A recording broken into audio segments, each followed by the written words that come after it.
What is up, film fans? The summer film season is officially underway. My favorite time of the movie year, and Guardians of the Galaxy Volume 2 is kicking us off.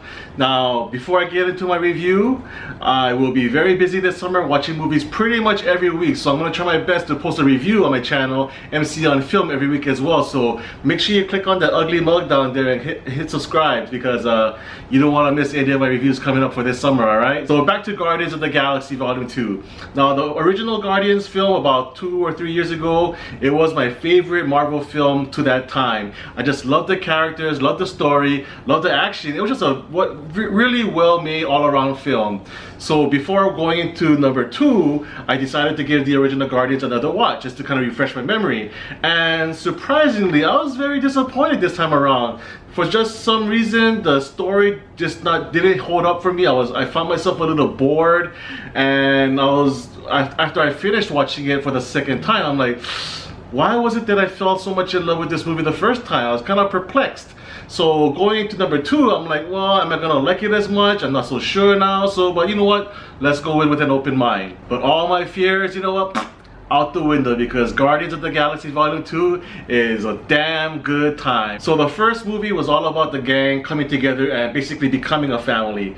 Now the story is about them actually being a family, and each character has their own individual arc. You got Quill, who suddenly meets his long lost dad, who is actually a living planet named Ego, played by Kurt Russell. You have Gamora and her sibling rivalry with Nebula, and they just keep going at it. You got Drax, who has become friends with this new woman named Mantis, who has an ability to, she's an empath and she can tell people's feelings.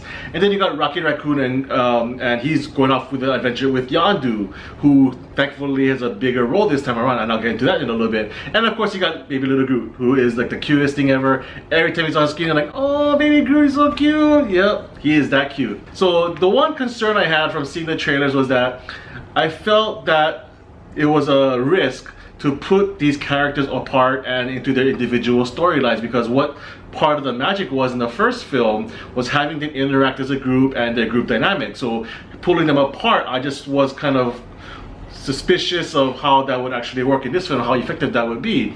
But you know what? Each character is so strong in their own individual way that they were okay carrying their own storylines, and it actually gave the characters a little more depth as well, because you could learn a little more about the individual characters away from the other people in the group. So of course you got Star-Lord, played by Chris Pratt.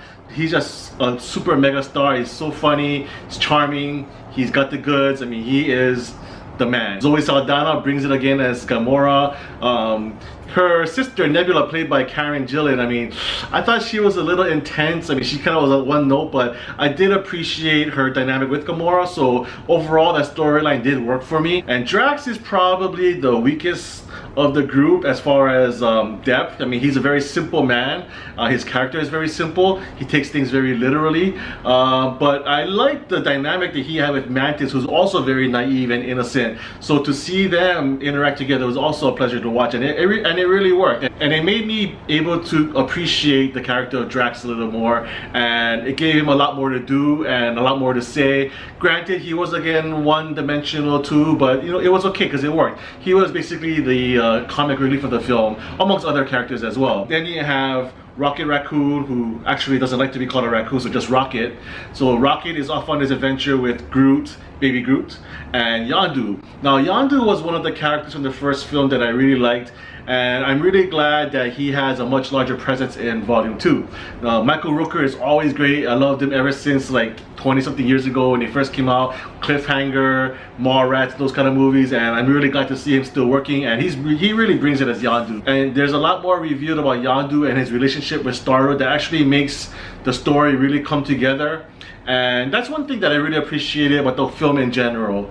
The film not only does it have great action, not only is it very entertaining, but it definitely gives you the feels, right here, because that's one thing the first film also did, and I'm glad they brought that element back, because the first film, it really made you feel about the characters and the danger they were in, and as a result, you're invested in the film, you're mentally, emotionally invested, so whatever happens on screen, it really gives the audience an impact, and they did that again with Volume 2. Now, there are times where the tears would actually start running down your face. I mean, I didn't cry, but you know, a little dust got in my eye for a few moments there. So there are definitely emotional moments in the film which I really appreciated. And again, it's just a lot of humor, a lot of action. I mean, the CGI was very well done. I mean, they got young Kurt Russell looking like Jack Burton from The Big Trouble in Little China. I have no idea how they did that, comparing it to, like, for example, like Princess Leia in the latest Star Wars movie. That would just look horrible. But in Guardians 2, man, Kurt Russell's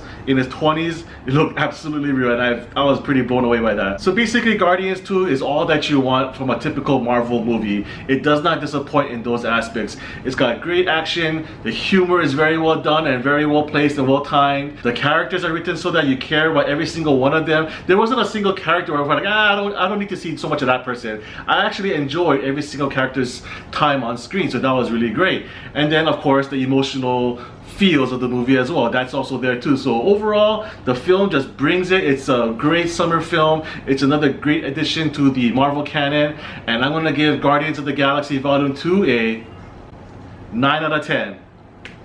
Once again, I'm gonna try my best to do a review every single week this summer, so make sure you hit that subscribe button so you don't miss a single review. And also, if you want to talk story about the movie, you don't agree with my review, or you want to put in your 2 cents, feel free to leave a comment below. Like, hey, let's talk story at the movie, alright? So thanks for watching, and come back next week for more.